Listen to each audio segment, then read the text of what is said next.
વાર્તાનું નામ છે ટમેટું બીમાર પડ્યું. એક હતા ટમેટાભાઈ.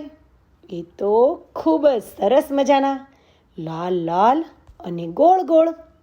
આ ટમેટાભાઈ તો આખો દિવસ લટક મટક ચાલે, ફટફટ બોલે અને કટકટ કરીને ગમે તેની સાથે કિટ્ટા પણ કરી દે અને ફટફટ બુચ્ચા પણ કરી લે. આ ટમેટાભાઈને ખૂબ જ ઘમંડ પણ હતો. ગમે તેને તોડી નાખે અને પછી તો મનમાં કશું ન રાખે. સામેવાળાને ખોટું લાગ્યું હોય તો એની સામે જુએ પણ નહીં.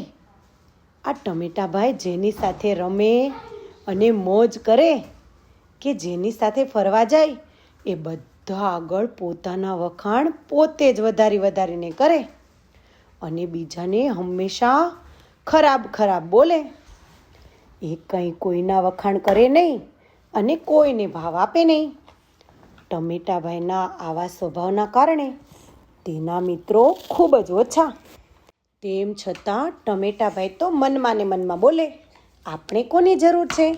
બધાને મારી જ જરૂર પડે છે, કેમ કે હું તો કેવું મસ્ત લાલ લાલ અને ખાટું મીઠું છું. જો દૂધીબેનને મારી જરૂર પડે, તુરિયાભાઈને મારી જરૂર પડે, ગુવારભાઈને મારી જરૂર પડે, તો બટેકાભાઈને તો મારા વગર ચાલે જ નહીં. બધા જ શાકભાજીના નામ લઈ મનમાં ને મનમાં વિચારે કે મારા વગર કોઈની કંઈ કિંમત નહીં, બધાની સાથે મને તો પહેલાં જ રાખે. હવે આ ટમેટાની આવી બધી હોશિયારીઓ આખો દિવસ ચાલે. એક દિવસ તો સવારમાં ટમેટાભાઈ ફરવા નીકળ્યા. સામે દૂધીબેન મળ્યા. દૂધીબેન કહે, અરે ટમેટાભાઈ, કેમ કંઈ દેખાતા નથી? હું તો ઘણા દિવસથી બીમાર હતી. બધા જ શાકભાજી અને ફળ ફૂલો મારી ખબર કાઢવા માટે આવ્યા, બસ તમે જ ન દેખાયા. ટમેટું કહે, અરે એમાં બીમાર પડે એમાં શું ખબર કાઢવાની હોય? એ બધા તો નવરા હશે એટલે આવ્યા હશે. હું તો હમણાં સંગીતના ક્લાસો શીખવા જાઉં છું, તેથી મારી પાસે સમય ન હોય. ચાલો દૂધીબેન, મારે મોડું થાય છે, આવજો. દૂધીબેનને તો જવાબ સાંભળીને ખોટું લાગ્યું, પણ એ તો આગળ ચાલવા માંડ્યા. વળી થોડું ટમેટું આગળ ચાલ્યું એટલે સામે મળ્યા ભીંડાભાઈ. ભીંડાભાઈ કહે, અરે ટમેટાભાઈ, મારું નવું ઘર જોવા બધા જ આવ્યા, એક તમે ન દેખાયા. ટમેટું કહે, હા, તમારા નવા ઘર વિશે તો મને ખબર હતી, પણ હમણાં હું અંગ્રેજીના વર્ગો શીખવા જાઉં છું. હું કાંઈ બીજાની જેમ નવરો નથી, એ બધા નવરા હશે. ચાલો આવજો, એમ કહી ટમેટાભાઈ તો આગળ ચાલ્યા. ટમેટાભાઈ ઘર તરફ પાછા વળતા હતા ત્યાં તો બટેકાભાઈ મળ્યા. બટેકાભાઈ કહે, અરે ટમેટાભાઈ, હમણાં જ મારો જન્મદિવસ ગયો. મેં બધાને બોલાવ્યા હતા, પણ તમે ન દેખાયા. ટમેટું કહે, આજકાલ હું બિલકુલ નવરો નથી. હું તો હમણાં અભિનયના વર્ગો શીખવા જાઉં છું, એટલે મારી પાસે સમય ન હોય. એ બધા તો નવરા હશે.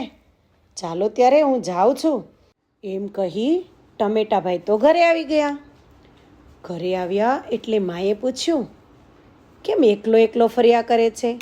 કારણ કે બાળકો, આ ટમેટાભાઈની માને તો એની બધી વાત ખબર હતી. કારણ કે ટમેટાભાઈનું વર્તન બધા સાથે ખૂબ ખરાબ રહેતું, ઉદ્ધતાઈથી ભરેલું, ઘમંડથી ભરેલું. તેથી ટમેટાભાઈની માએ ચિંતા વ્યક્ત કરી, કેમ કોઈની સાથે હળતો મળતો નથી? તારે તો કોઈ મિત્રો નથી અને આ બધા તો આખો દિવસ સાથે જ ફરતા હોય છે. કોઈ તને મળવા પણ આવતું નથી. આવું બધું સારું નહીં. બધા સાથે હળી મળીને રહેવું જોઈએ અને બધાની પણ ખબર પૂછવી જોઈએ અને બધાના સંબંધો સાચવવા જોઈએ. ટમેટું તો ગુસ્સે થઈ ગયું. માં, તું મને ભાષણ આપવાનું બંધ કર. હું કંઈ બીજાની જેમ નવરો નથી. મારે તો ઘણા કામ હોય છે અને હા, મને અત્યારે ખૂબ ભૂખ લાગી છે. તું પહેલાં મને જમવાનું આપ. માં તો બિચારી કંઈ ન બોલી, ચૂપ થઈ ગઈ. કારણ કે માને અંદરની અંદર દુઃખ થતું હતું ટમેટાના આવા વર્તનથી. હવે થયું એવું બાળકો કે થોડા દિવસ પછી ટમેટાભાઈ ભયંકર બીમાર પડ્યા. ના હલાય, ના ચલાય, ના ખવાય, ના પીવાય કે ના બોલાય. બસ ખાલી એક કામ કરે, બધાને ટગર ટગર જોયા કરે. મનમાં ને મનમાં ખૂબ ડર લાગવા લાગ્યો કે હવે મને સારું નહીં થાય તો હું શું કરીશ. પણ જ્યારે તેના બીજા બધા શાકભાજીઓને ખબર પડી કે ટમેટાભાઈ બીમાર પડ્યા છે, ત્યારે બધાએ અંદરો અંદર નક્કી કરી અને ટમેટાભાઈના ઘરે જવાનું નક્કી કર્યું કે ચાલો આપણે બધા ટમેટાભાઈની બધી વાતોને ભૂલી અને એના ઘરે જઈએ, હિંમત આપવા. અને ખરેખર એવું જ બન્યું. બધા શાકભાજી સાથે મળી ટમેટાભાઈના ઘરે પહોંચી ગયા. સૌથી મોખરે દૂધીબેન હતા. દૂધીબેનને જોઈ ટમેટાભાઈનું તો મોં પડી ગયું. તેમ છતાં દૂધીબેને તેની પેટ પર હાથ ફેરવ્યો, પ્રેમથી વાતો કરી, ખબર અંતર પૂછ્યા અને કહ્યું, બિલકુલ ચિંતા ના કરતા હા, તમે હમણાં જ પહેલાંની જેમ તાજા માજા થઈ જશો. ત્યાં જ વળી ભીંડાભાઈ અને બટેકાભાઈ પણ બોલ્યા, તમને અમે કોઈ તકલીફ નહીં આવવા દઈએ, તમે હિંમત રાખો, અમે બધા તમારી સાથે જ છીએ. બધાની આવી સારી સારી વાતો સાંભળી ટમેટાભાઈથી તો રહેવાયું નહીં. એ તો રડી પડ્યા અને બધાની માફી માંગી. બધાએ કહ્યું, ના ના ટમેટાભાઈ, તમે તમારે આરામ કરો. અને હા, પેલા આપણા ડાક્ટર સાહેબ છે ને કારેલાભાઈ, એની પાસે તમે તાલીમ લ્યો, તમને બિલકુલ તરોતાજા કરી દેશે. પછી તો ટમેટાભાઈ ડાક્ટર કારેલાભાઈ પાસે પહોંચી ગયા અને થોડા દિવસમાં તો ટમેટાભાઈ ફરીથી લાલ લાલ અને મસ્ત મસ્ત બની ગયા.